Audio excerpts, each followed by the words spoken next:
Hi, everybody. All right, so we are in Station 2, Unit 1, Cellular Respiration in Yeast Lab. So in this station, you are going to first start in writing your learning goal. So students will be able to model how cellular respiration breaks and forms chemical bonds to release energy in order to understand how organisms get energy for life. Nice. So a little bit of background information, and you learned this in your lesson 1.3 and homework 4. Yeast are tiny living fungi that need sugar for energy. So if you ever heard of yeast, if you ever ate bread before, then you need yeast. The yeast allows for the bread to rise. So it gets it fluffy, gets juicy, all nice.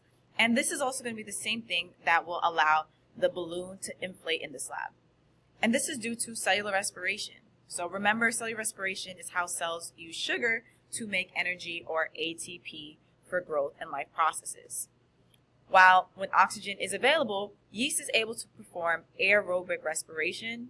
Sugar and oxygen go in and out, so these are our inputs into the system, and then a new substance comes out. And that's what we're going to be doing as we are in this lab. We're going to look for evidence of what might be leaving the bottle and allowing our balloon to inflate. So now in this lab, you're going to have a variety of different materials. You can always go back to this part of the video to double check, but it's also in your packet. You're going to need 3 plastic water bottles, 3 packets of yeast, like this, 3 balloons, a timer, warm water, sugar, and measuring tape, as well as your goggles for safety. Great. All right, so you always want to start with a hypothesis. If I add sugar to the yeast solution, then the balloon will, and then you choose. What do you think is going to happen? Will it increase in size, decrease? Will it remain the same? And then give your reasoning why. Think of something specific to the stuff that we've been learning about. You know about cellular respiration. What might be either inflating, deflating, or not affecting the balloon? All right, so just some important things we're going to go over.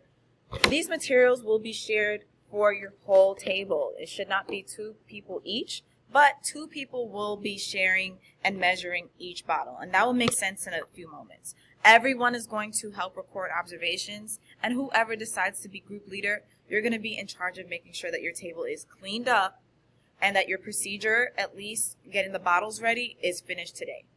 And then you're going to return all the materials to a teacher, so it could be Ms. Diaz, myself, or Ms. Watkins.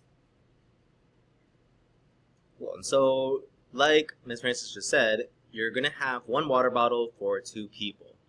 But the experiment is testing 3 different bottles. And you can see that at the table in step 4 at the bottom of your packet. So you're going to begin by putting on your goggles. So pretend we have our goggles on. Ooh, goggles, goggles, goggles. And then you're going to prepare 3 different bottles. So in that first bottle, you're going to add 1 packet of yeast, your warm water, and you're going to gently swirl for 5 seconds. And then you're going to attach your balloon on and wait. You're going to do something similar for bottle number 2. You're going to do 1 packet of yeast, or 1 thing of yeast, and 1 packet of sugar. Pour it in with your warm water, put your balloon on, gently swirl, and then we do not disturb.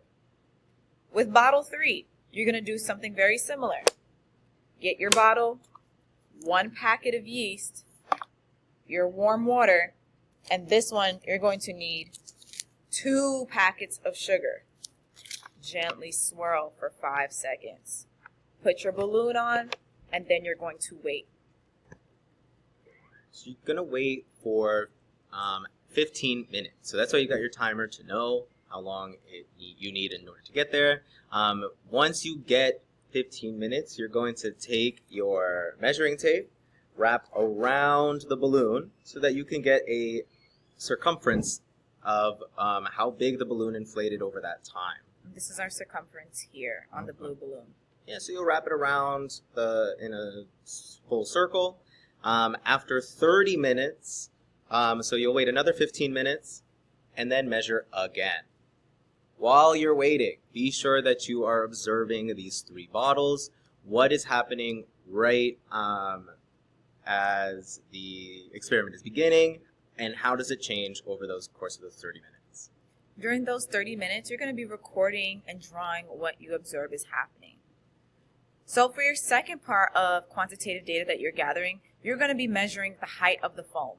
And if you see over here, there's a little foaming that may be happening, and you're going to take, again, your measuring tape, and you're going to measure after 15 minutes, 30 minutes, how high the foam is getting. Great. And then finally, the end of this lab is for you to do the analysis questions. And I just want to quickly go over one important Regents term, and that is constraint. So that means, what is a limitation in this experiment? As always, if you have any questions, consult with your group, open your notes packet, use your vocabulary guide, and then you ask a teacher. All right, happy experimenting. Have a good experiment.